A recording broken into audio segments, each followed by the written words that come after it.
సూర్యాపేట జిల్లా పెన్ పహాడ్ మండలం పొట్లపాడు గ్రామంలో నకిలీ వరి విత్తనాలతో నష్టపోయిన రైతులను కలిశారు రాష్ట్ర వ్యవసాయ కమిషన్ చైర్మన్ కోదండరెడ్డి కమిషన్ సభ్యులు. పంట పొలాలను పరిశీలించి రైతులతో మాట్లాడారు. నకిలీ విత్తనాలు అమ్మిన విత్తన కంపెనీలపై చర్యలు తీసుకుని రైతులకు న్యాయం చేస్తామని హామీ ఇచ్చారు. కావేరీ చింట్లు సిరి 101 పేరుతో వెంకటసాయి చరణ్ సీడ్స్ దుకాణదారులు నకిలీ సీడ్స్ అమ్మినట్లు తెలిపారు రైతులు.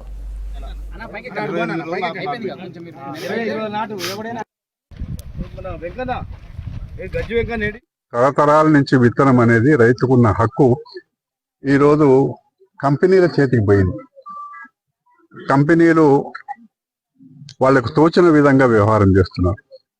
ఇది కరెక్ట్ కాదు అనే మాట కమిషన్ ఇప్పటికే విత్తనాల మీద 2 సమావేశాలు జరిగినాయి. అర్థం చేసుకున్నాం మేము. దీన్ని ఇంకా మాకొచ్చిన సమాచారం వెంకన్న గారు స్థానికంగా ఉంటారు.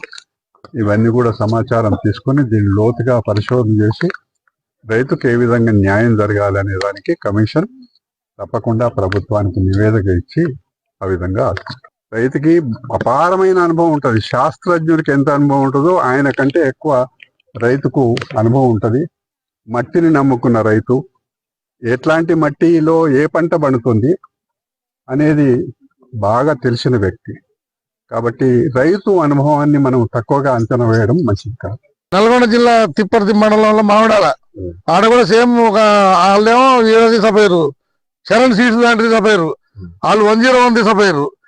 101 వాళ్ళు ఏమంటే ఫస్ట్ ఇట్లా సంగతి 4 కాలం లీనాయి మిగతా అసలు అంటే ఫోన్ చేస్తే అట్లే ఉండదండి, గ్యారంటీగా మీకు మేము గ్యారంటీ ఇస్తాం, మీరు ఇంకా ఒక 15 రోజులు వెయిట్ చేయండి అన్నారు.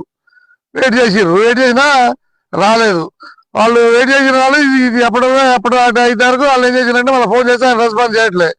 నన్ను ఎందుకు గొల్లెక్కి కదా బాగా తెచ్చిన గడిపి ఇస్తున్నాం, అసలు బయట తెచ్చినాం, తక్కువ రేటుకు వస్తున్నాడు సార్, మీరు అటు ఉన్న వాళ్ళు తెచ్చుకోరు కానీ ఎప్పుడు మీ తెచ్చిన అందరు తెస్తారు కాబట్టి అందరు బస్తాలు వేసుకుపోతారు, నేను కూడా పోయి తెస్తాను తెచ్చిన సార్. అటు తెచ్చి పోసినాక ఈ పని సార్ నాకు 5 ఎకరాలన్నర పెట్టిన ₹1,00,000 చిల్లర అయినాయి. ఈ పంట సగం పంట వచ్చింది సార్. ఏం పరిష్కారం చేస్తారో చేయరు గవర్నమెంట్.